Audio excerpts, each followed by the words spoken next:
the first talk, right, in the course.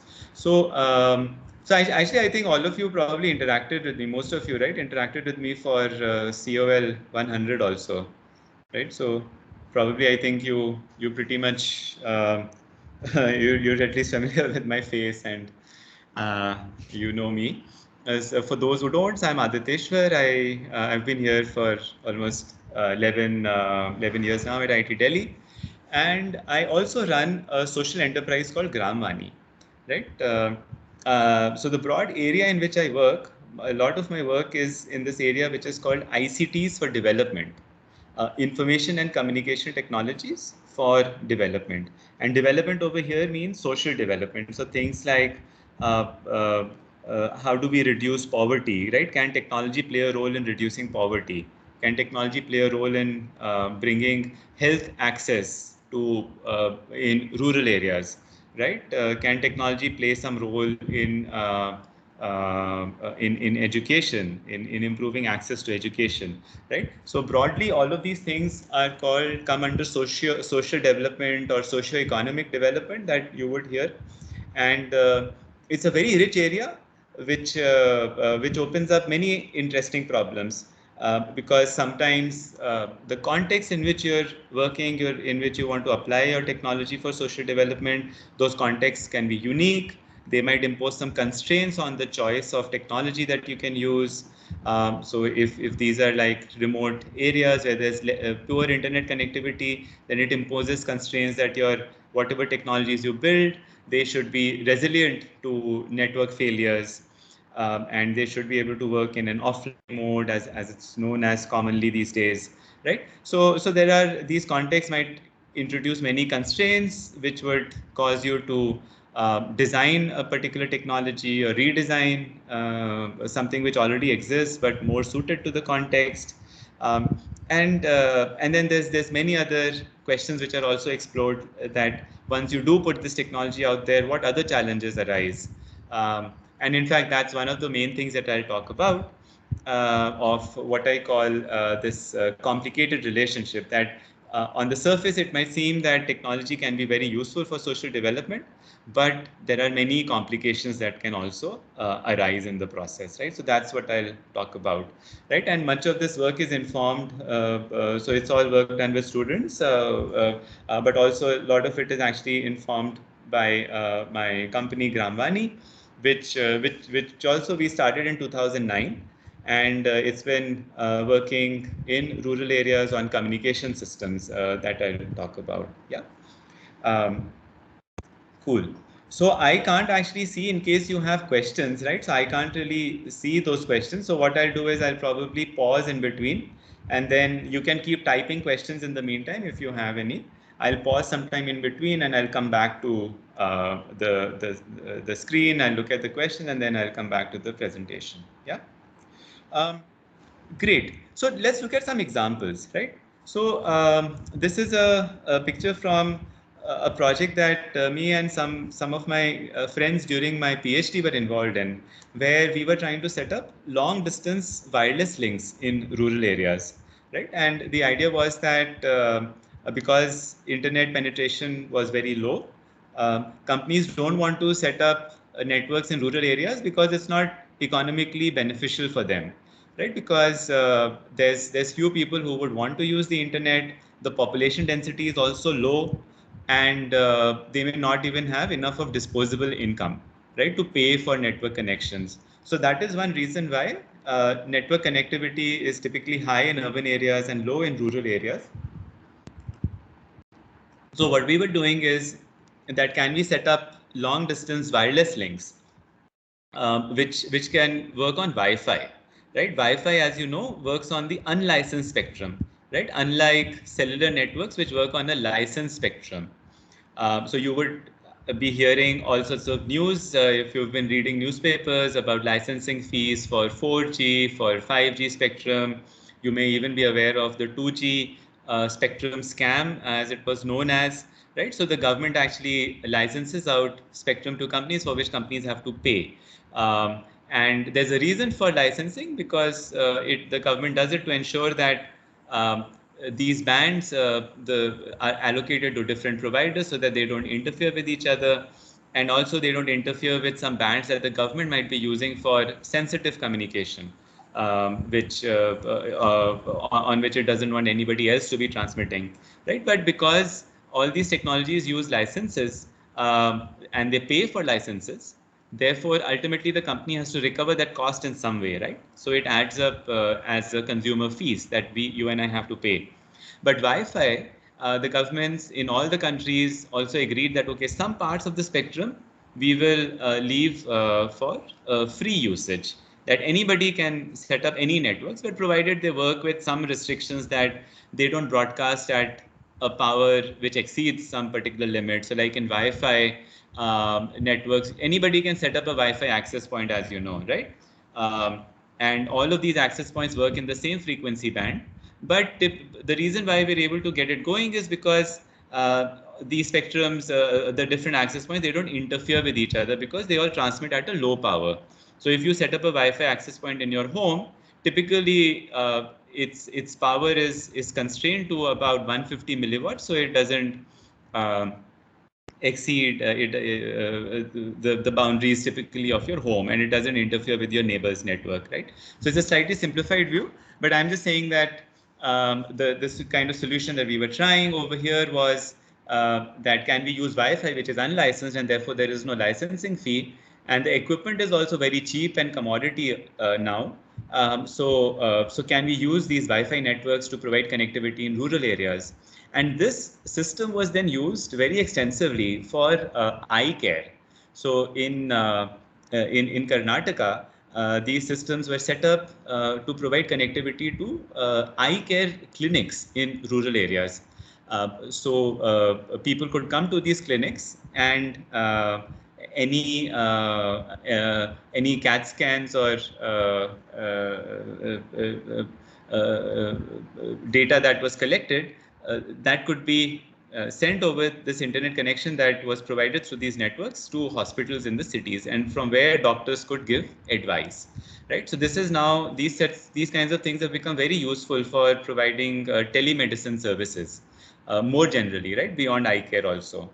Yeah, so internet connectivity in general was quite useful, right? This is another project where we built a different kind of a system where we had vehicles that move between villages and cities, right? So you know that buses follow a particular schedule and a particular route. Similarly, government vehicles also, they typically go on rounds, on scheduled rounds, inspections, and they have a particular route that they follow. So we similarly mounted small Wi-Fi routers on these vehicles, which were running our own custom software. So the way it worked is that if anybody would come to these kiosks and do some transactions, the data would be stored offline on the kiosk itself. And whenever a vehicle which had another Wi-Fi router, whenever it drove past this kiosk, this had an external antenna, and which picked up the any vehicle in range, and it transported this data onto the vehicle. So pretty much like a postman. And when the vehicle would reach the city, in the city, we had a similar setup. The data would be picked up by the gateway in the city, and where we had a good internet connection, right? So this was a way in which the broad paradigm is called delay tolerant connectivity. That this connectivity is not continuous and end to end, but it is delay tolerant. So it works over links, but these links may not be active all the time, right? So first a link is formed from the kiosk to the vehicle, and then the vehicle, when it reaches the city, then a link is formed momentarily between the vehicle and the gateway, and this data is transported. So this system was used, for example, quite extensively on providing government services in rural areas, where people could come and they could request for birth certificates, income certificates, and all of that data was stored, and it was synchronized with the government's database in this delay tolerant manner. Yeah. So I'm just giving these examples as a wide range of cases where these things can be done, right? This picture is of a device called a Simputer, which several years back, the idea was that farmers could use it to ask questions. right? And lots of things could be done. They could take pictures of their crops in case the crops were infected. They could take pictures. They could send these pictures across, and maybe some expert could then look at it and advise them that, okay, this seems to be this kind of an infection. This is what you should do, right? It could also be used to deliver agricultural advice. Yeah. Um, Land records is another area, right, where land records are often not digitized and maintained properly. So in fact, people are talking about using drones for this purpose, right? Drones, as you would know, drones are unmanned aerial vehicles, UAVs as they're known as, and these drones are so it's not like a satellite which is very far away and therefore the resolution is typically low, but some methods that are being used for land record digitization using drones is that the farmers using chalk, using regular tuna, right? They would line up the boundaries of their fields, and then agents who use these drones, they would send these drones in the sky.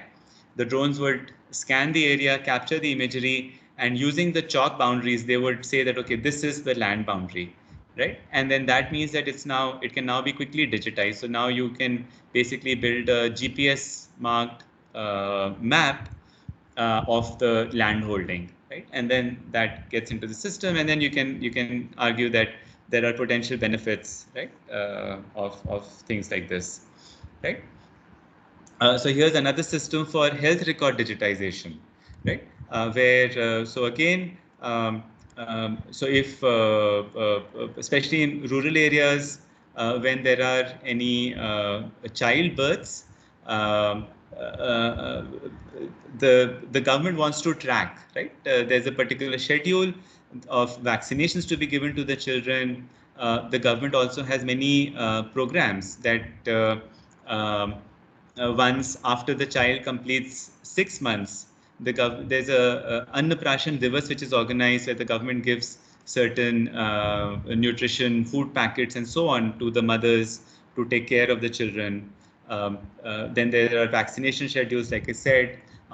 Then for older children, once they start going to the Anganwadi, they're entitled to nutritious meals at the Anganwadi. These days, because of the pandemic, the Anganwadis are closed, and the government has said that take-home rations should be given instead, right? So take-home rations are dry rations, which the Anganwadi workers are supposed to deliver to the children in the villages. Right, so that they get nutritious food, and then even older, there's the midday meal scheme in schools that you may be aware of. Again, meant with similar goals, right? That it encourages students to also come to the school, so there's less dropout. Plus, it's also a way of providing nutritious food, right?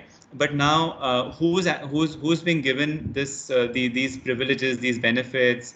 Who's been vaccinated, who's not been vaccinated, have they gotten all their vaccinations, right? So all of this is important, right? And if this data is available in the digital domain, then it can be quite useful, because you can you can detect patterns from the data. You can see some villages are falling behind. Then you can try and investigate, why is it that the coverage is low in this village but it is good in this other village, right? You can probably also identify possible dropouts, that a child who got some vaccinations but suddenly the child disappeared from the system.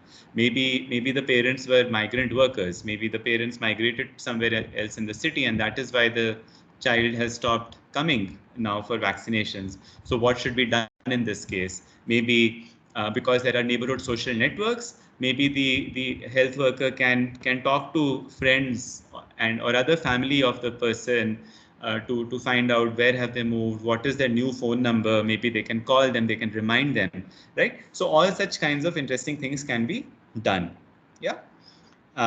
It's also, right, systems can also be very useful to uphold democracy, right? As you right, so these days social media unfortunately has gotten a bad name, right, because of misinformation, disinformation, and all of that, right? But until some decade, more than a decade back, right, social media was really seen as a democratizing force, right, which was giving power in the hands of the people, through which they could hold governments accountable, through which they could expose corruption, through which they could expose human rights abuses, And all this was becoming possible because people had the power, right, to publish things, to take pictures, to put it online, and all that has been very instrumental, right, all around the world in strengthening democracy. Right, this is pretty much how right, media is meant to strengthen democracy, right, by holding local power holders to account. But media can sometimes be biased. Media can also be captured, and therefore, in general, is believed that the more and more the power of media is democratized, right, to the citizens, stronger can governance become, and it can strengthen democracies and just make the world a better place, right? So there's a whole bunch of, right. These are all sorts of exciting examples of how people have used technology for social development, and all sorts of great things. Yeah. But there are many complications as well, right? And that's what I'll talk about, right? So we were talking about social media, and all of you must have heard about the Cambridge Analytica scandal that happened, right? And essentially, the idea over here was, right, couple of things which caused it. So one was that the data was not protected sufficiently. Companies which had access to the data, they could use it for what they had not actually declared that they would use it for, right? And They were able to exploit psychometric relationships, right? So the way people answered particular quizzes, right? What's your favorite city, right? What kind of food do you like, right? Do you like to go for a vacation on a beach, or do you like to go for a vacation on a hill station?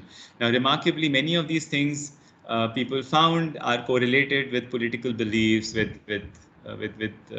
all such things, right? And they were able to use that to make predictions of voting behavior. And they were able to, then it went to another level, right? That they wanted to control voting behavior in the sense of influencing, right? Or changing the votes. And that kind of a micro targeting was again made possible by these platforms, right? So it was a whole host of things, right? In terms of data protection, also in terms of um, sort of predictability of humans, right? Of how easy simple creatures we might be. We might be very complex on relationships, but at a macro level, it seems that there are certain we behave in very predictable ways. And then, to the extent of violation, that companies can actually control our behavior by showing us certain ads or by showing us certain information, right? Because we react in very predictable ways, right? So this is one of the problems that happened over here, right? This is another screenshot from the Uber drivers application, right? So you all know about Uber. You all know that, right? The drivers have an application through which they get these requests. So this is a screenshot, right, where you see that it's essentially encouraging drivers to remain on the road, right? So if you're tired and you want to get off the road, you want to take some rest, these are known as ludic loops, which essentially, right, they're sort of gamifying the experience, but ultimately what they're trying to do is they're trying to persuade you to remain on the road for longer and longer. Right now, this of course benefits Uber because the more drivers there are on the roads, the less will be the customer waiting time. Yeah. Right, so simple, right? That there's more supply, so naturally, right, there'll be more drivers who will be able to reach the customers easily, right? And therefore, it will lead to greater customer satisfaction, right? But this may not always be in the best interest of the drivers, right? They may want to rest, they may want to relax, right, recuperate. But these sorts of psychological tools can actually persuade them, right, to exert themselves to be on the road more. And then that can also, right, it will of course have a health impact. It could also lead to accidents, injuries, and so many other things, right? Plus, I mean, at an ethical level, it's sort of a violation, right, that somebody is trying to control your behavior. Yeah. And right, you may and unknowingly, sort of, right, that you don't know that this is actually happening. I'm just falling for it, right? Right, so although it's bringing benefits to the drivers also in terms of providing income, right? But there are these complications, right? Um, right. Similarly, now there are, as you know, artificial intelligence is being used more and more to support decision making. Right now, one such area where AI is being put to use is in deciding what kind of a insurance policy, what should be your health insurance premium, right? Or should you be entitled to a particular type of healthcare or not, right? And these decisions are made on the basis of variables. These variables could be your past health history. So if your past health history is not very good, then insurance companies like to charge a higher premium. Right? If you're obese, insurance companies like to charge a higher premium. In fact, even during COVID, so one of my friends, he had a particular health insurance, and he needed some extensions for COVID, but he was refused by the health agency because they said you're overweight. Right now, some of this might seem very very unethical, right? Very immoral. But right, but that aside, one of the problems that is caused is, however, incorrect decision making, right? So you might have a particular logic, right? So we can debate the morality of that logic, but there is a particular logic, let's say, that people want to impose, but sometimes there may be mistakes. Now, mistakes in artificial intelligence can happen because these are not rule-based, particularly rule-based decision-making systems. They learn from data, right? And therefore, there is always a chance that they might see a particular sample for which they might make a mistake. Now, when this mistake happens, it means that some person is then has been denied their insurance claim, let's say, or maybe a particular healthcare plan that they should be entitled to. And what should they do in this case, right? So when the algorithm actually makes a mistake, then who's accountable for that? And how should people appeal against it? Right? So there should be grievance redressal procedures that if a person doesn't feel that the algorithm, the mistake made by the algorithm is valid, then they should be able to appeal against it. They should be able to dispute it. And in a time-bound manner, there should be a resolution of their complaint, right? So all such processes therefore become essential to supplement algorithmic decision making. Yeah. Right, but in many cases, right, if systems are deployed without this kind of a forethought, it's possible you may not have provided a dispute mechanism, right? Or maybe there is a dispute mechanism, but it is very difficult for people to use, right? Or it doesn't get managed properly, right? So these are some issues, right, which you also need to take care of when you're trying to build technology, because right, in this case, the technology is meant to help humanity. It's meant to right, reduce the load on humans to make the decisions, right? More and more people can therefore be treated in this manner, so it's a good thing, right? But when it makes a mistake, then those kind of failure cases also need to be handled. Yeah. Right, you must have, right? So I hope all of you read newspapers, right? I mean, I think that's the one thing that all of you should really be doing, right? Because right, so ultimately all of us, right, when you graduate from here, right, you'll join companies, you'll take up a job somewhere. Ultimately all of our work is ultimately leading to is in the service of is providing some services to people, right? It's in the service of humanity.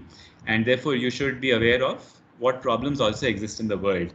And for that, newspapers are the best source, right? Because newspapers actually talk about problems mostly, right? Newspapers talk less about good things. Newspapers talk a lot about what problems are there in the world, right? So it's very important to read newspapers, get a sense of what's happening.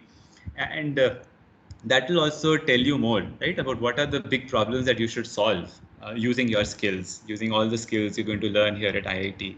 Yeah. So if you've been reading our papers, you may have seen a lot of debate around Aadhaar, right? So Aadhaar, as you know, is used as an authentication mechanism for ration, right? The public distribution system, which provides subsidized food to poor families. Yeah, and but unfortunately, now on the one hand, the authentication system was made biometric based, so that anybody could use it, right?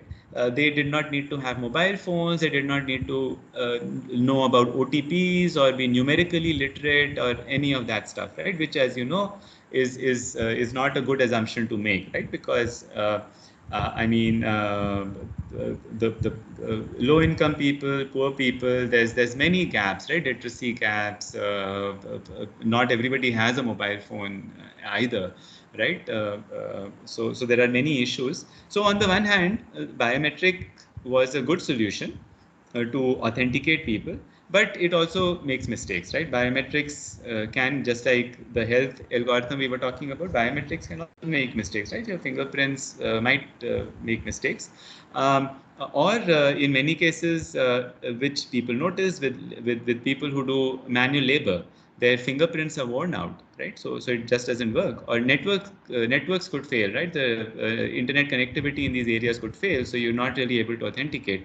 And to the extent that people allege that even hunger-related deaths have been caused because of this, because people were denied their ration, and for several months they weren't able to access these rations, and they just did not have money, and kids, family members actually died, right? So these are some serious harms, right, where the introduction of technology led to some of these big issues, right? And then I'm sure you all would be aware about the fake news on WhatsApp, and how that can impact so many things, right? So many things, and it can also be politicized, as it has been quite a bit, right? So incidents, right? So you must have heard of all these cases, right? Of child kidnappers, and then people ended up lynching somebody. So that was people reacting to some of these news, but it's also used many oftentimes these are politicized. Sometimes it is also politically motivated, where fake news, misinformation is injected, right? Specifically, we see that happening a lot during election time. Right. So, right. So, on the one hand, giving the power of communication to everybody is very useful, right? Like we saw, right? It strengthens democracy, but actually now it's sort of been turned on its head. Now, in fact, people say that social media is destroying democracy, right? So it's a complete U-turn, right? And within this is like within a couple of decades, right? Within like a decade and a half or so, right? So when I was doing my PhD at that time, a lot of my research itself was motivated that, well, how do we use participatory media, social media for a stronger democracy? But now it's completely turned on its head. Now social media platforms are seen as actually subverting democracy, right? So, right, even we talked about land records, right? So digitizing land records, you would say, can be useful. Now farmers can trade land. There'll be less land disputes. So land disputes are actually, I think, one of the biggest source of court cases. Most of the court cases are actually related to land disputes, and these just go on for years and years, right? So one argument that's used is that, well, if everything is digitized, then it will solve the problem, right? Well, that argument itself is broken, because if there is a dispute, then whatever is digitized is also disputable, right? So it's not really solving the problem. But it's still used as an argument by many proponents who want to push for digitization, right? But also, I mean, not just that. Um, uh, in many states, some of these digitization practices were actually led to some very interesting, potentially even unforeseen outcomes. So what happened was that once this data was digitized, it became searchable, right? Till the time things are not digitized, it's sitting in files, right, in some government office, in some with some patwari, or maybe not even that. Maybe it's just there's just records just don't exist, right? But once you digitize, things become searchable. Things become they can be copied. Data privacy, data protection become very important, and unless there are not good laws in place, unless there are not good practices being followed, data can be accessed by other people, and that's actually what happened. In Karnataka, for example, there are these cases, lots and lots of such cases where NRIs were able to buy land cheaply from farmers. And then they later on, and this was mostly around Bangalore, right? And they later on sold all this land to developers, builders, because they knew, right? They knew where the city was expanding. They had access to that information that, okay, there's a new airport that will be constructed in this place. And therefore, a road will be built from here to here. And therefore, the land next to the road will become more and more expensive. And therefore, if we buy this land now cheaply from the farmers, and we know who's living where, and they don't know this information, then well, we'll be able to we'll get very rich, right? So I'm just saying in a very simplistic manner, simplified manner, but sort of that's sort of what happened, right? And right, so now you would say that well, digitalization itself should not happen, right? Because once you do digitize, then data does become susceptible to this kind of misuse, right? So it's debatable, and that's why, right? Coming back to the main topic, right? That it's a complicated relationship, right? That that you do want technology because it helps, it does make many things better, but if the technology is not designed well, if it is not managed well, then it can cause many issues as well. Yeah. Um, so yeah, so I'm actually I just realized that I'm speaking very slowly. I just wanted to give you guys a good context, right, of how things stand, um, right. So this is one way in which I have sort of understood, right? How do we examine technology if we want to figure out whether it's being misused, and therefore, right, how could it be improved, right? So one is at the user level of the user interface, right? Where so we discussed right, things like the Uber case, where they were showing these images to lure drivers to keep to remain on the road, right? So that's something called persuasive technology, that you can use technology to like persuade people to do something. Um, Similarly, we talked about the use of biometrics in Aadhaar, right? So there's something called appropriate design, that you want the technology to be designed so that people it's sensitive to the context of people, right? So if people don't know how to read and write, then you don't want to build a technology that uses like the text internet, or it uses SMS, right? It just won't work. Okay, so there's stuff, right? So there's lots of research areas at the user interface which try to examine whether a technology is persuasive or not, or are there is it been designed appropriately or not, right? um, the next layer at which you can think about it is at the level of data privacy, right? So all the data that is being captured through these processes, is it held securely, right? If the data was shared with somebody, right, has it been anonymized or not? What are techniques for anonymization so that you can still not rediscover or re-identify the person, right? So if you have stored like health data, and in the data there are some let's say HIV positive patients, and now you want to share that data because well, some other scientists might be able to use it for some research. So you want to make the data shareable, right? But it will also enable identification of people who are HIV positive, and then it could lead to stigmatization and so on. And therefore you want to anonymize it. But will it just be sufficient to mask the name of the person?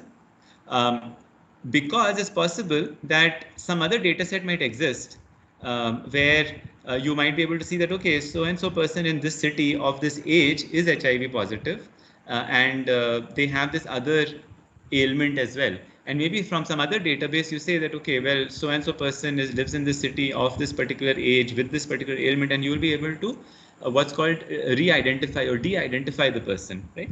So there's lots of work, therefore, in data privacy that happens, which tries to prevent this. Yeah.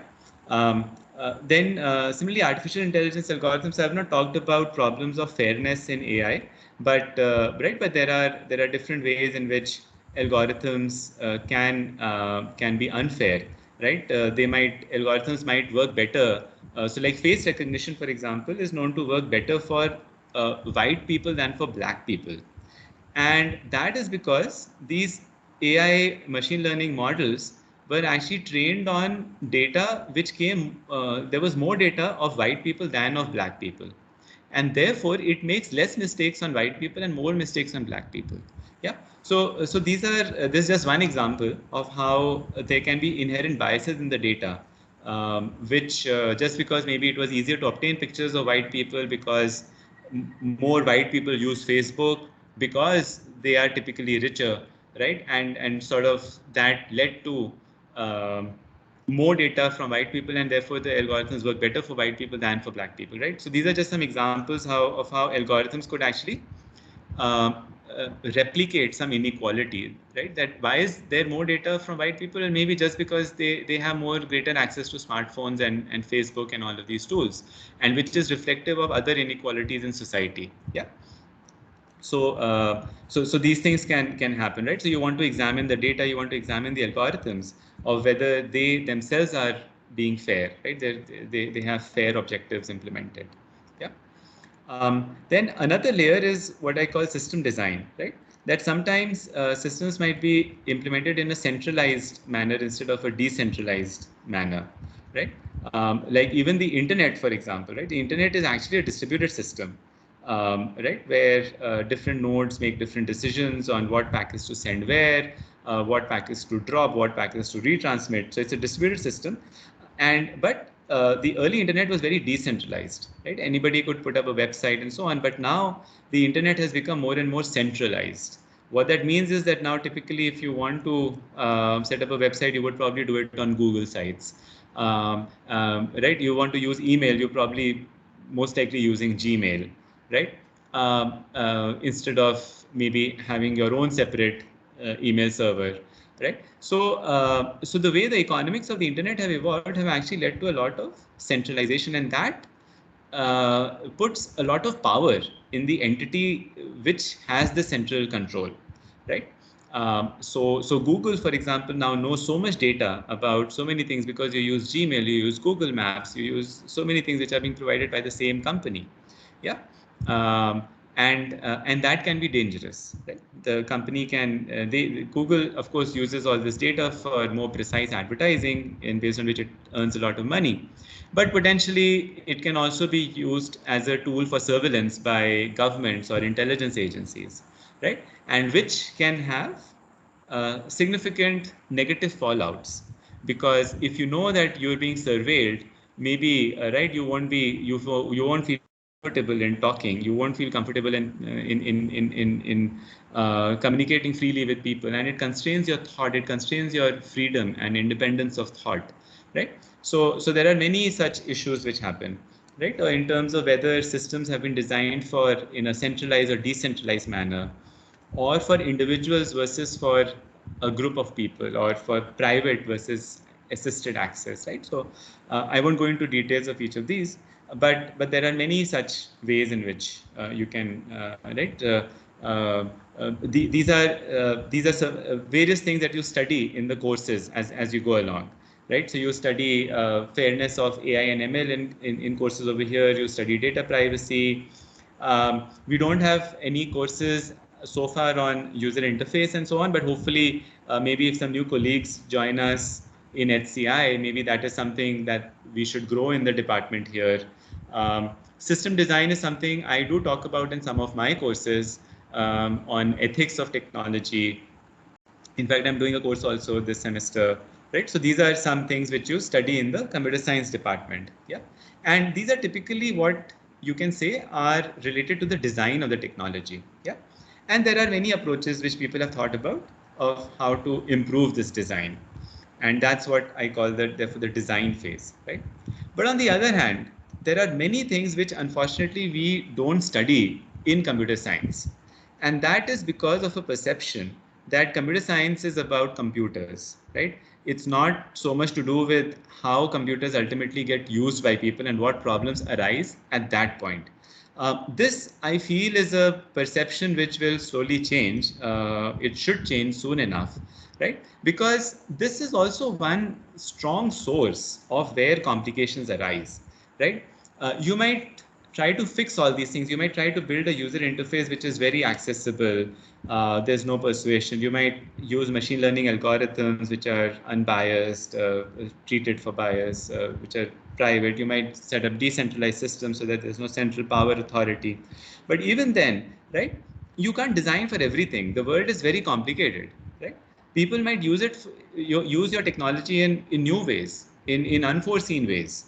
And it may not be within your hands to control, right, how people use it. And this is what's called the socio-technical interface, right? That what happens when people start using technology. And here, technology could be used for good purposes. It could be used for bad purposes also. It could change various power dynamics in the community among the users, right? So there are many such, right? So this is what I actually wanted to talk about. And unfortunately, I've been going so slow that I actually haven't even started with the main talk. Yeah. But I hope that this has given you a good sense of the broad scope in which or the broad ways in which technology can uh, cause problems, even while it might be designed with very good intentions, right, to do the right thing. And there are problems can arise at all of these different layers. Yeah. So I'll pause over here. I'll let me just glance at the chat window to see if there's questions, and I will continue the presentation. Um, um, um, how do I? Yeah, I will continue the presentation, and hopefully, those of you who may have to leave, if you have some other class or something, you can listen to the recording. Right, recording will be available, and you can listen to it later on also. Um, okay, so won't delay tolerant implementation cause security concerns? Yeah, in fact, we did some security solutions also on how do we do security in delay tolerant environments, because you can't do HTTPS, for example, you can't check for certificates, but there's ways in which there's something called identity-based cryptography that we used for some of this. Yeah. Um, Aadhaar even uses iris identification. This is actually suggested. Some people have suggested that iris identification should be used because it's stronger. It won't fail as much as fingerprint, which is true. But on the other hand, it's also more expensive. Iris software and tools are more expensive. Plus. Uh, I mean, I can't go into too much detail right now, but I mean, it wouldn't really solve problems with network access or even the fundamental objective of Aadhaar based authentication. Because if you think about it, what the authentication is really trying to do is to reduce what's known as false positives, right? That it's trying to reduce, it's trying to minimize giving welfare to people who don't deserve welfare, right? That's why that whole authentication business comes into the picture. Yeah. But what it doesn't consider so much are the false negatives, right? That people who have been denied welfare, even though they should not have been denied welfare. So it's two different objectives. The false positive objective, minimizing false positives, is important for the government to make sure that public money doesn't get misspent. But minimizing false negatives is important for vulnerable populations, right? Because a, an unfair denial is can be very badly impactful, right? Like we saw about starvation deaths, right? So it's also a question about which objective is more important, right? And this question actually hits at the very premise of whether to use such authentication systems at all. Yeah. So it's a very strong argument, but there are, right, many people have written a lot about some of these things. How can everyone access government database? Well, somebody might just put the list online. Yeah. I mean, these kinds of cases have happened, right? And I mean, every couple of months there is a news about data leakage where somebody has put up a spreadsheet, right, somewhere online, maybe by mistake. Um, maybe the password, right? The password is admin1234.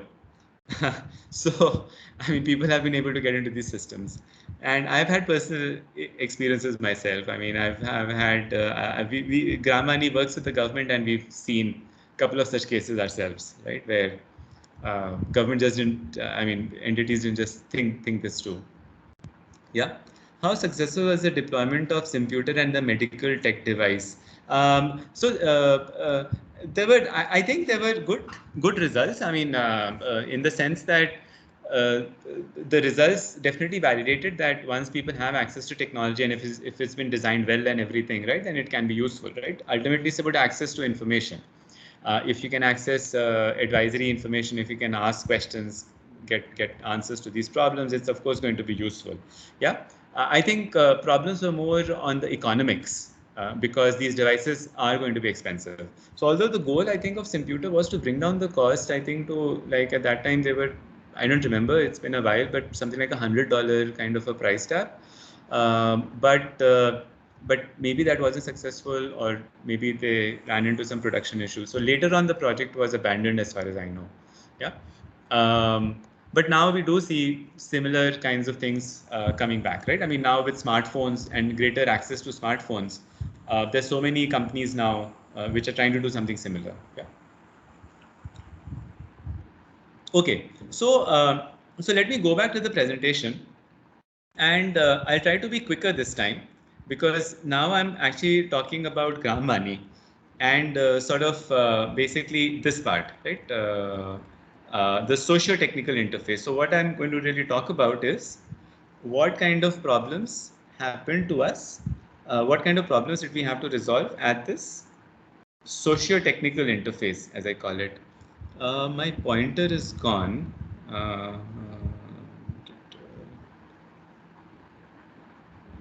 Not sure how to get it back.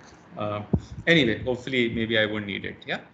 Um, Great. So what Gram Vaani has been trying to do is very much. So the whole inspiration was really from the democratizing potential of participatory media, right? That we want to put more and more such media-based tools in the hands of people, because then they'll be able to do all sorts of right things that will empower them, empower the weak, empower the oppressed, um, and it will help them change their own societies, their own communities. Yeah, and but because the social media and the internet is typically only accessible to the internet population, right? So we wanted to see how can even less literate people access it. And our idea was to use voice. So voice, as you know, right? Voice is then accessible to anybody, right? It doesn't need anything to read or write, and there's many ways in which it's done. So one of the pictures you see here is from a community radio station. Community radio is a setup where a local organization or a community would put up a radio station, and this radio station has a transmitter, but which caters to just that community, right? So maybe it's got a range of 10 to 12 kilometers for that particular population, and it invites people from the community to come and create their radio programs, interview the local sarpanch, interview the block development officer, get experts on agriculture to talk about best practices, right? So all the content is therefore, or bulk of the content is produced locally, and it's also consumed locally. So it's local production and consumption of content, which therefore makes it very contextual for people and more easily understandable, right? And because it's in voice, which means anybody with the radio can access it, right? So community radio, when we started Gram Vaani in 2009, we started working on community radio systems. Gradually, however, with increasing mobile phone penetration, we moved to using IVR, interactive voice response systems. So I'll talk about that in a bit, right? But before that, I'll just talk about other projects also, right? So one of our partners, Video Volunteers, what they do is they actually train people, young people from communities in creating documentaries, small documentaries like 3 minutes, 4 minutes long documentaries on local issues. These could be about corruption at ration shops, or about problems in Narega, or about useful things like agriculture. education, reducing school dropouts. And these documentaries are then aired in these kind of public settings, right? So there's a projector which is put up in the middle of the village during the evenings, and I've attended some such screenings myself. It's absolutely inspiring and amazing, right? There's like over 100 people from the villages, so it's like a local, right, as if you're having a movie screening potential, right? Sort of, right? But then there's also discussions which happen after this, right? So it's not just that people come here to watch the documentaries, but the idea is that the documentaries are meant to prod a discussion, right?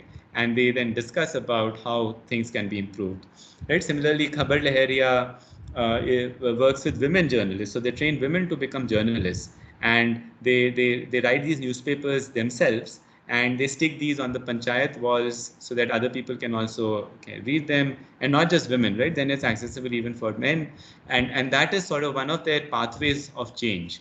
That once men also read the female perspective, right, then it can probably change many social norms like early marriage, like domestic violence, like preference for sons instead of daughters, right? Gender-based preference, all of these things, right? So this broadly, this whole area is called community media, right? So the idea is that in a particular community, could be a village, could be a district, right? Whichever way you want to think about it, right? Could be based on a particular theme. Like we work with a community of physically disabled people and visually impaired people. We work with another community of migrant workers, right? So there's something which is unifying the community. Maybe it is geography, maybe it is a particular theme, and then the idea is that if marginalized groups have this kind of a platform where they can talk about their problems, they can talk about their dreams, their aspirations, that itself becomes very empowering, because now you know that whatever you're saying, that's being heard by thousands of other people. And it's like putting a loudspeaker in everybody's hands, right? And that gives them the confidence that, okay, I can talk about, right, what I feel. My voice can have a meaning, can have a significance. Yeah. Um, it can also bring a lot of social accountability, right? So if, for example, you talk about not getting your Narega wages, or your ration shops not opening in time, or the ration dealer is not giving you the complete units of food that you're entitled to, yeah, you can actually talk about it, and it puts pressure on the authorities. It puts pressure on these people in power to change themselves, right? And which actually leads to long-term institutional change, because now, right, people are empowered to demand that service providers do a better job. Yeah. Uh, uh, Plus, because all this content is in the local language, it's in the local dialect, it makes local references. Naturally, it becomes more easily understandable and actionable for people also. So it leads to greater awareness. Finally, people also use these platforms for folk songs, for local culture and entertainment, right? And which also strengthens community, which builds community, right? Because these are some identities which unify people. So in general, right, that's the idea, that if you were able to figure out how to do community media, and you're able to build technology to do all that, then many of these pathways of social change, of positive social change, can be created. Yeah. So Gram Vaani started working on community radio, but very soon we moved to interactive voice response. So this is what you get in a call center, right? When you call and you get to listen to this automated prompt which says press 1 for this, press 2 for this, and so on. So what we did, we basically reprogrammed that kind of a setup so that when people call, they can actually listen to audio messages, or they can record their own audio message. In fact, they don't even call, they give a missed call to our servers. So it's a phone number that they know about. They give a missed call to the phone number. The call lands on our telephony servers. We disconnect the call and call them back. So people are not paying for outgoing calls. It's free for them. And over this call, they get to listen to the first message, which is a short, like a minute or 2 minute message. They can press 1 to skip to the next message, press 1 to skip to the next message, and so on. So it's a series of list of audio messages. And if they want, they can also record their own message. And any messages that they record, um, we have a team of content moderators who listen to these messages. And if the messages are not junk and they're useful, then we publish it back on the IVR, so other people can listen to it, right? So it's something like a mailing list. It's something like a discussion forum, right? But which happens in this asynchronous manner, that people call, they record a message gets published. Other people would listen to this message and they can react to it. They can comment on it. They can add something further. So in this way, we actually use it in many ways, right? So we use it in question answering, where if somebody has a question on agriculture, they would call and they would ask a question. Um, if we have an expert among NGO partners that we work with, we can help answer that question on our own. Otherwise, we would publish that question, and somebody else in the community might know the answer, and they can answer it, right? Similarly, it's used for local news, where people call and they record about local news, and these can be like all sorts of things, right? That people want to talk about, which the newspaper doesn't, right? Like a local kabaddi match, or like a local youth event that might be happening, right? That's news for people, right? That's what they right. So it's called hyper local news. That's what they want to talk about. But newspapers or TV media, of course, can't cover it in that sense. So in fact, Mobile Vaani, which is this platform, this serves as a medium of breaking news, from where actually many newspapers now pick up news, because it gets reported very quickly on Mobile Vaani. And if newspaper journalists are also listening in, then they get to know, and then they figure out how to cover it in more detail, and they write about it the next day. Yeah. Um, and similarly, people use this system to record grievances, so problems that they might be facing with government schemes or other issues. And once these problems come, then we try and see how we can help address these problems. Yeah. Or we might publish these problems so that it puts pressure on the authorities that these problems are being published on a public platform, and therefore they better act upon it, right? So this is pretty much how media upholds rights in a democracy, right? By putting checks and balances on local power holders. Yeah. So we've been working pretty much across the country with different groups. We have some work of our own. During the COVID lockdown, so this is from last year, where during the first 100 days of the lockdown itself, we got reports, right? Many people were calling and talking about problems they're facing, and our teams did a lot of work. So when people were calling and talking about not having access to food, migrant workers who were stuck in cities and not having access to transportation, and so on. So our teams helped make connections with other local NGOs. So people who were distributing, NGOs who were distributing food kits, who were helping with cash transfers, who were running local community kitchens. So we were able to connect the people with these organizations who could quickly help them. The government also announced many cash transfers, but people weren't able to. Many people weren't able to access them because there were problems that they faced with like linkage of their Aadhaar with their bank accounts, and or not getting in some cases required OTPs, and they weren't able to navigate that whole system. So we had a team of volunteers who helped them in all of this. So it was very interesting of how the platforms which were already existing, which people are using in the normal course for agriculture and local news and so on, everything suddenly became repurposed, and it was used a lot for COVID response. Yeah. In fact, some I should mention that some students also helped, right? So some of you who did COL 100, some of you actually wrote to me that you wanted to help out, and then I had put a couple of students in touch with folks at Gram Vaani, and these students actually managed to advise many people who had doubts on vaccination. So as you know, right, many people did not understand vaccination. Why should they get it done? Which is broadly known as vaccine hesitancy. And also, they weren't able to use the CoWIN application because they didn't have smartphones and so on. So these students actually helped do registrations for them and help talk to them and also clarify doubts and questions for them, right? So it was quite interesting and inspiring to see all that. Yeah. Um, right. Right. But now let me get to the theme, right? That while the technology, of course, sounds great, right? But what complications also arise, right? Because technology can actually amplify inequalities, right? So as I'll just quickly show, right? So one thing we realized very early on when we started all of this work is that people even IVR, right? Even though it sounds simple for us, IVR itself, right, that you're actually talking to a machine, was an alien concept for people. And therefore, we had to build offline methods for making people aware of how to use these systems. And the way we did that was we started recruiting volunteers from among the same community. But these volunteers were typically people who were more adept at using technology, right? They were probably more educated or just had more awareness.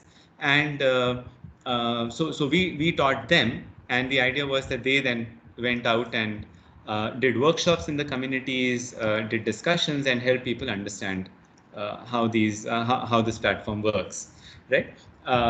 So we needed these offline processes because otherwise, right, not everybody would be able to use the systems, right? But when we started doing this, right, we also realized very quickly that actually those people who were quicker at using technology started using it, right? And because so partly they found the system exciting, very novel, and many of them were also activists who wanted to use it for talking about problems with government schemes. But to the extent that they started also denying other people to put their own voices, and this sort of started happening because many people who were like trying to use it for the first time were not very good at recording messages. Maybe they hadn't thought about it very well. Maybe they weren't able to articulate it very well, and in many cases we saw that the volunteers or some of these more skilled users would discourage them. They would say that, well, you just tell us and we'll record it for you. Don't bother about recording, right?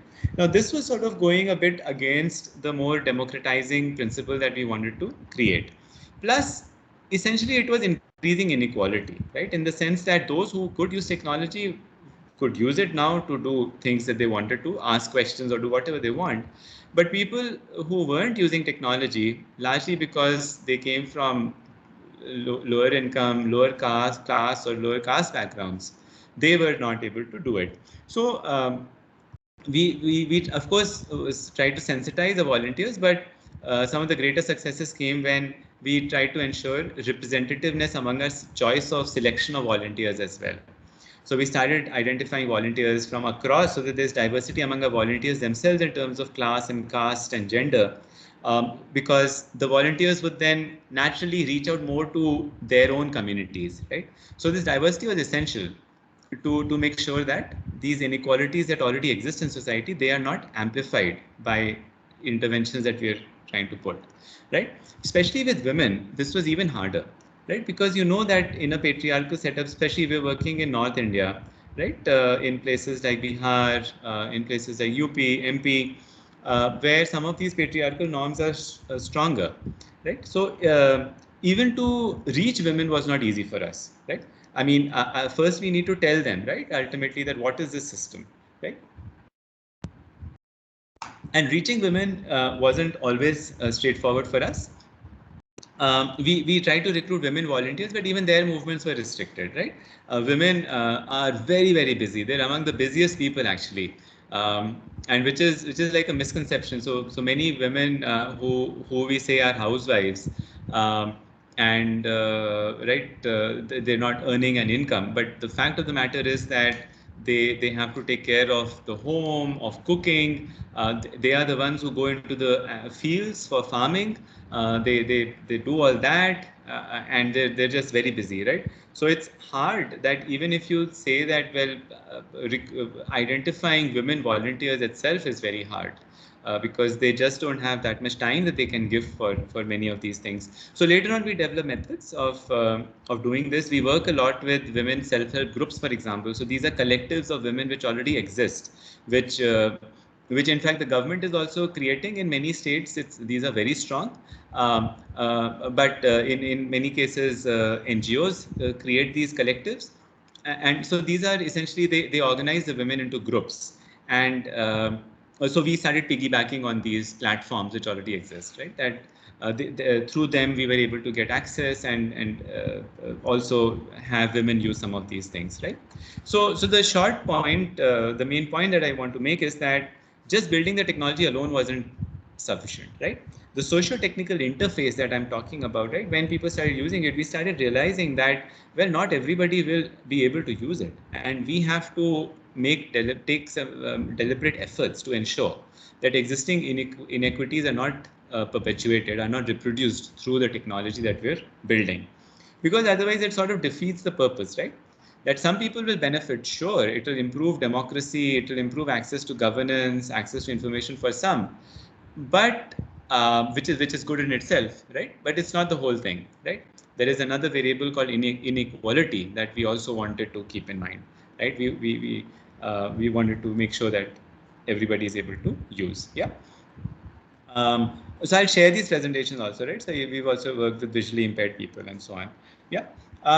Another point, right? Now on social media, right? We all know how social media has been misused, has been abused, and so on, right? Now, thankfully, fortunately, we've not had any such abuse on our platforms, right? Partly, of course, is because things are small.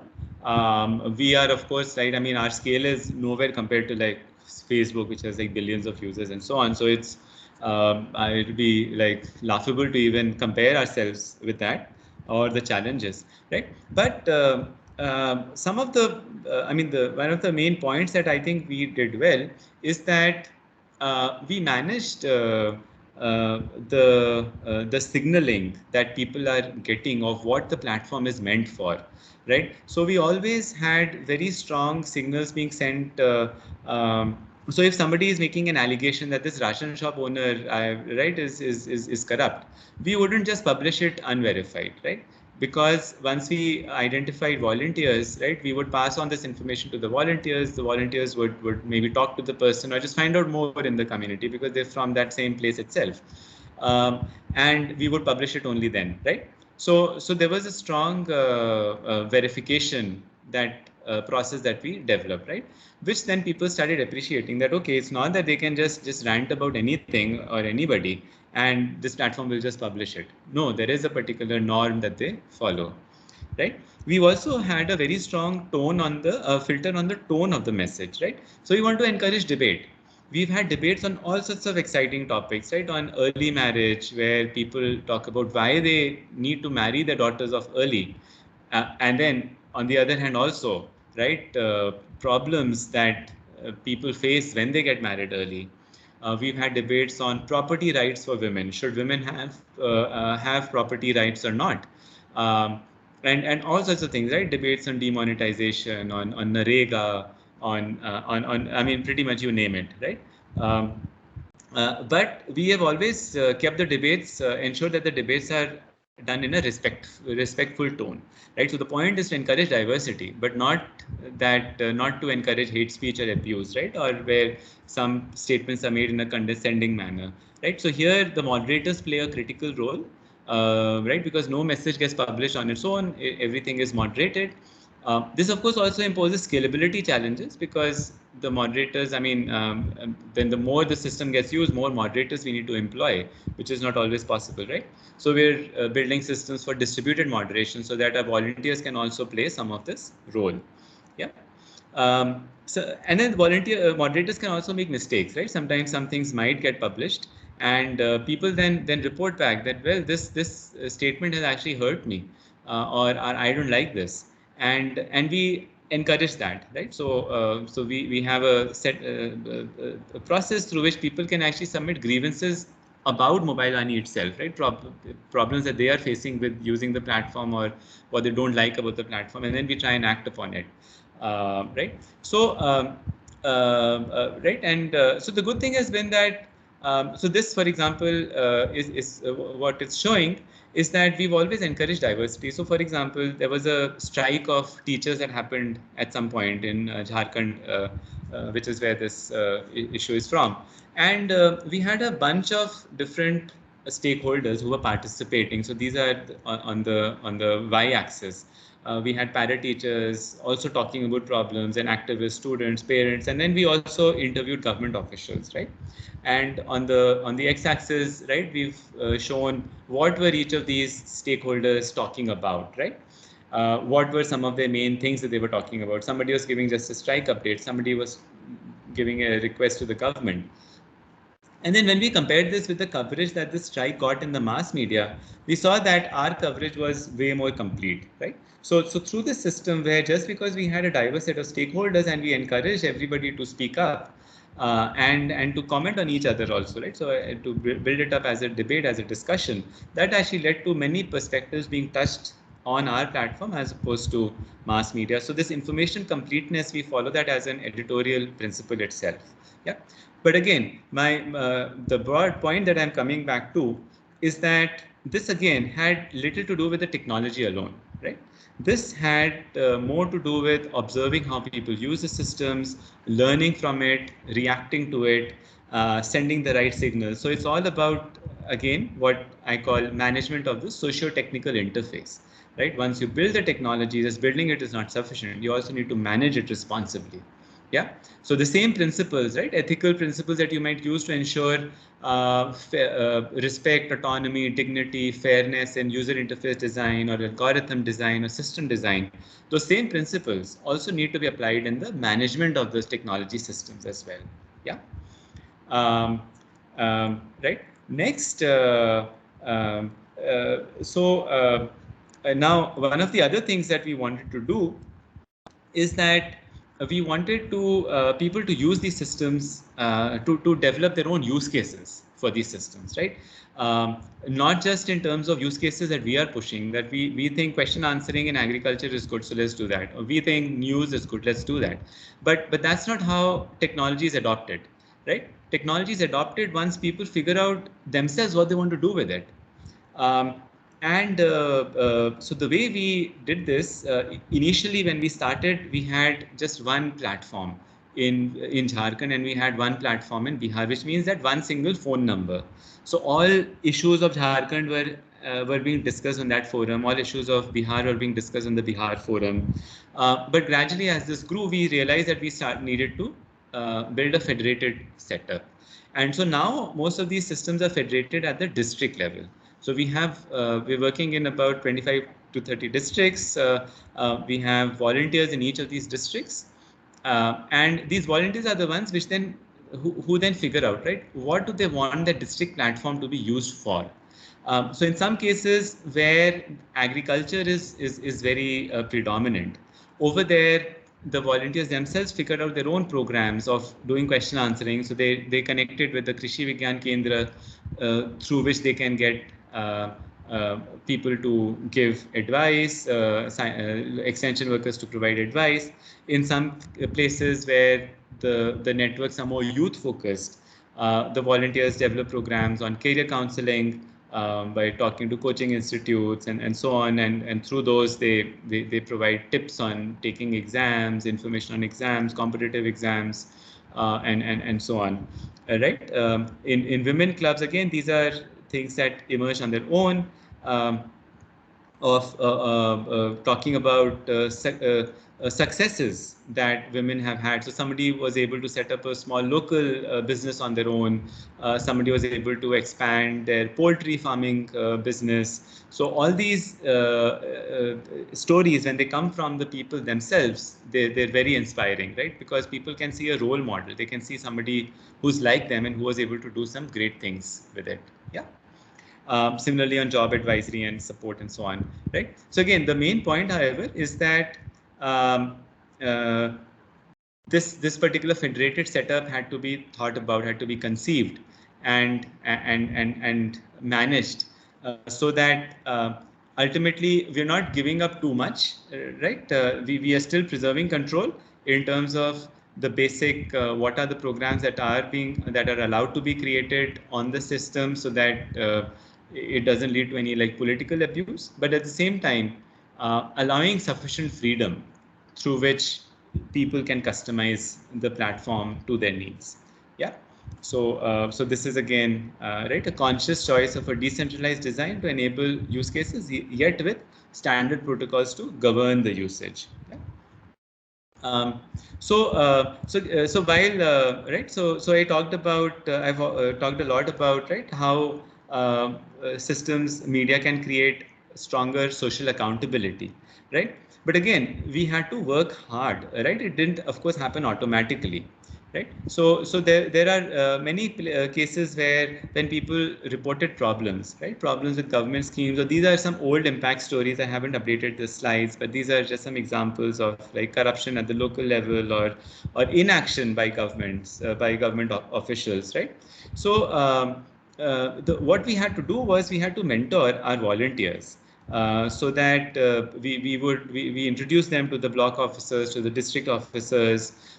Gradually, some of them came with their own networks also. Many volunteers had been rights-based activists from early on itself, and they were then able to use these networks, right? They were then able to use this rapport that they had created with the government officials to bring their attention to these issues and to persuade them to act upon them, right? So this, of course, made us go way beyond our role as a technology organization, right? That it, because as you've seen, right, in all the cases, right, it wasn't just the technology that did it.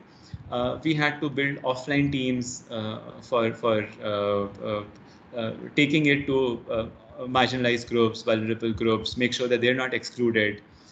We had to train the volunteers. We had to, at the same time, we had to empower them so that they could come up with their own use cases, right? So all of this was additional stuff that we had to do, right? To ensure that the platforms lead to more impact, right? Lead to the kind of impact that we had envisioned. And I'll share the slides. You can go through these, right? These are all sorts of things that happened, right? Ration shop owners that got challenged, Anganwadi workers who were negligent, who during the COVID time, who then started providing these take-home rations, um, uh, assistance that we also provide, right? So not everybody would be able to use a website, right? A website to register for a government scheme, and therefore our volunteers help over here because in many cases these forms are online and people aren't able to do it online. So we've been working with BD workers, for example, right? And BD workers, they are all entitled to many benefits, right? Maternity benefits, provident fund, other kinds of social security, accident insurance, health coverage. But only if they register, right? Only if they're registered under the welfare boards. But many of them don't know how to register. Many of them don't even know that such things exist. Registration process is difficult. So there's also a role of assistance that the volunteers then start playing. We also do very active advocacy, where we run surveys, for example, of problems that people are facing with access to government schemes or different things. And then we take these surveys to the district or the state governments, as the case may be, to draw their attention and right, encourage some response. And in the past, there have been many such cases where district-wide surveys have been commissioned after some of these reports came out on like quality of midday meals in schools, um, also on caste discrimination that was being practiced in schools. So we've done a bunch of such things of advocacy as well. Um, uh, Now, another very useful byproduct of all of this is that when people are calling and recording problems they're facing, right, it's also giving us a steady stream of data from the people themselves, right? So without actually going into the field to run a survey, which is expensive and which is time consuming, right, where you go door to door and you survey people, right, here the data is coming to us automatically. So we engaged with a research organization called Dwara Research, who analyzed 1,000 such complaints that people had put up. And through those, we built a framework and we identified, right, that in platforms like direct benefit transfers, right, at what stages does the process fail and why? And also where is it more likely to fail, and then these reports have been taken up to different government departments and has drawn their attention to problems that these schemes are facing. Yeah. So right? So my bottom line is that dealing with, right, so one way that we think about it is, right, that to manage the socio-technical interface, we need to deal with many aspects, and we need to set up many different processes, right, to create technology and service literacy, federated setups, get feedback, think about incentives of why volunteers work with us, how do we signal the character, how do we build partnerships, and all of it is complex, and it goes well beyond the technology design, right? All of this needs careful management, right signaling, cost decisions, partnerships, capacity building, right? So many things that we need to get right, right? So that's my main message, right? That if we, right, so if you look back at some of these examples that I talked about, and maybe this can be the assignment itself, right? Think about, right, why did they, right, what problem arose, and especially what were the problems that arose at the socio-technical interface, yeah, and and then give your analysis, right, that possibly what could have been done to prevent this, uh, right, or what corrective actions were taken in case some of these actions were already taken, yeah. So um, so I'll stop here. It's quite, we've gone on for quite a while. I do have a couple of more things, but I think it will become too much for people to handle. What I also wanted to talk about is that how is this typically ensured, right? What's the big picture, right? That these sorts of harms do happen, yeah? And we've talked about design and all of that. But why do they still continue happening? So I won't talk about this, but typically the way companies deal with it is what you can consider as outsourcing of morality. That, well, let competition deal with it. Well, if I'm not doing a good job, people are not happy with my service because it's creating some unfairness or disparity. Maybe some other provider will come up who will do a better job, and then I'll be driven out of business, right? So right, so competition can do it, or regulation, right? Government regulation can do it. Government imposes many regulations on private companies, on many different business practices, on like health insurance, on um, agriculture insurance, and so on, right? So some of those regulations should deal with this, right? So not my job. Regulation should point out that I'm doing a bad job, and then I will fix myself, right? If the regulations aren't able to catch me, well, I'm not doing a bad job, right? Or consumer awareness, right? Consumers themselves will become more ethically minded, and then they will choose the better option, right? Um, right. But one question that I want to raise over here, right, is what about the technologists themselves, right? Should, right, how should we, or what kind of things should technologists, right, which are people like you and me who are actually building these technologies or managing them, what should we be aware of so that we can do a better job, right? And if we can, right, if we can bring a change from within, then we wouldn't need to basically outsource our morality to some of these institutions, right? We could probably just do a better job ourselves, yeah. So right, so that's basically the idea. This is just like a big block diagram, right, of how we think about it, that you can model a system in terms of what are its objectives, what are its design, what are its deployment management processes, and what are the ethical values that underpin all of these, right? And you can use this to think about, right, is a system actually bringing fairness, equality, how is it changing power distributions, and so on, yeah. So that's actually a book that I'm also trying to write. It's I'll share the slides. The link is here. I'm trying to search for a publisher who would want to publish it right now.